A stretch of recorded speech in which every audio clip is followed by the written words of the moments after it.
Chapter 5. Usually, at the morning ritual, when the family members told their dreams, Jonas didn't contribute much. He rarely dreamed. Sometimes he woke with a feeling of fragments afloat in his sleep, but he couldn't seem to grasp them and put them together into something worthy of telling at the ritual. But this morning was different. He had dreamed very vividly the night before.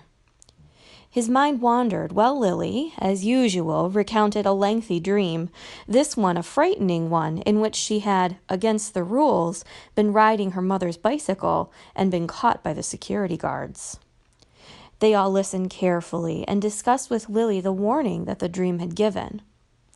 "Thank you for your dream, Lily," Jonas said, the standard phrase automatically, and tried to pay better attention while his mother told of a dream fragment, a disquieting scene where she had been chastised for a rule infraction she didn't understand. Together they agreed that it probably resulted from her feelings when she had reluctantly dealt punishment to the citizen who had broken a major rule the second time. Father said that he had had no dreams. "Gabe?" Father asked, looking down at the basket where the new child lay gurgling after his feeding, ready to be taken back to the nurturing center for the day. They all laughed. Dream-telling began with threes. If new children dreamed, no one knew. "Jonas?" Mother asked. They always asked, though they knew how rarely Jonas had a dream to tell. "I did dream last night," Jonas told them. He shifted in his chair, frowning. "Good," Father said. "Tell us." "The details aren't clear, really," Jonas explained, trying to recreate the odd dream in his mind. "I think I was in the bathing room at the house of the old." "That's where you were yesterday," Father pointed out. Jonas nodded. "But it wasn't really the same. There was the tub in the dream, but only one. And the real bathing room has rows and rows of them. But the room in the dream was warm and damp. And I had taken off my tunic, but hadn't put on the smock, so my chest was bare. I was perspiring because it was so warm. And Fiona was there, the way she was yesterday." "Asher too?" Mother asked. Jonas shook his head. "No, it was only me and Fiona, alone in the room, standing beside the tub. She was laughing, but I wasn't. I was almost a little angry at her in the dream, because she wasn't taking me seriously." "Seriously about what?" Lily asked. Jonas looked at his plate. For some reason that he didn't understand, he felt slightly embarrassed. "I think I was trying to convince her that she should get into the tub of water." He paused. He knew he had to tell it all, that it was not only all right, but necessary to tell all of the dream. So he forced himself to relate the part that made him uneasy. "I wanted her to take off her clothes and get into the tub," he explained quickly. "I wanted to bathe her. I had the sponge in my hand, but she wouldn't. She kept laughing and saying no." He looked up at his parents. "That's all," he said. "Can you describe the strongest feeling in your dream, son?" Father asked. Jonas thought about it. The details were murky and vague, but the feelings were clear and flooded him again now as he thought. "The wanting," he said. "I knew that she wouldn't, and I think I knew that she shouldn't, but I wanted it so terribly. I could feel the wanting all through me." "Thank you for your dream, Jonas," Mother said after a moment. She glanced at Father. "Lily," Father said, "it's time to leave for school.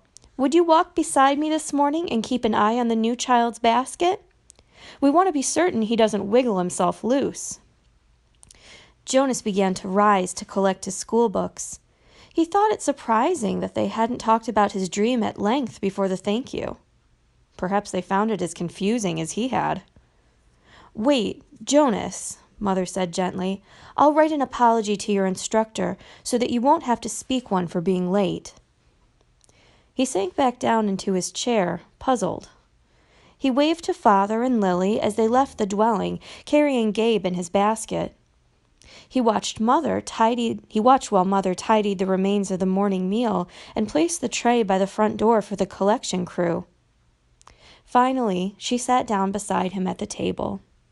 "Jonas," she said with a smile, "the feeling you described as the wanting, it was your first stirrings.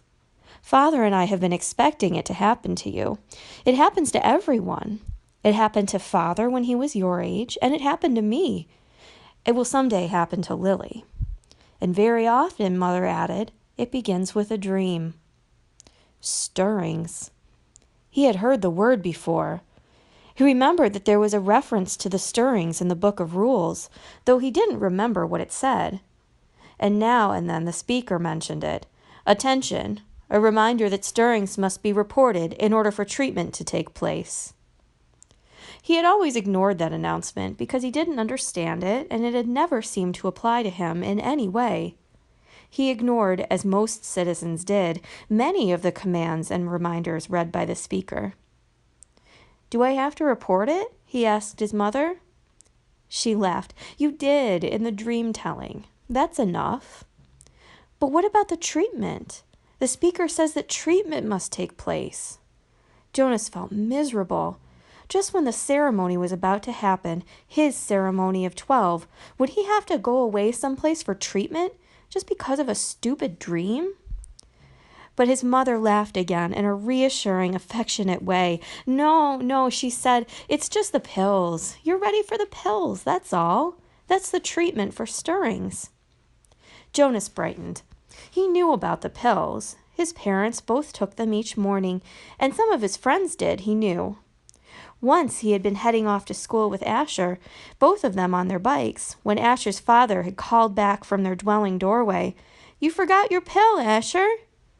Asher had groaned good-naturedly, turned his bike, and ridden back while Jonas waited. It was the sort of thing one didn't ask a friend about because it would have fallen into that uncomfortable category of being different. Asher took a pill each morning. Jonas did not. Always better, less rude, to talk about things that were the same. Now he swallowed the small pill that his mother handed him. "That's all?" he asked. "That's all," she replied, returning the bottle to the cupboard. "But you mustn't forget. I'll remind you for the first weeks, but then you must do it on your own. If you forget, the stirrings will come back. The dreams of stirrings will come back. Sometimes the dosage must be adjusted." "Asher takes them," Jonas confided. His mother nodded, unsurprised. "Many of your group mates probably do, the males at least. And they all will soon, females too."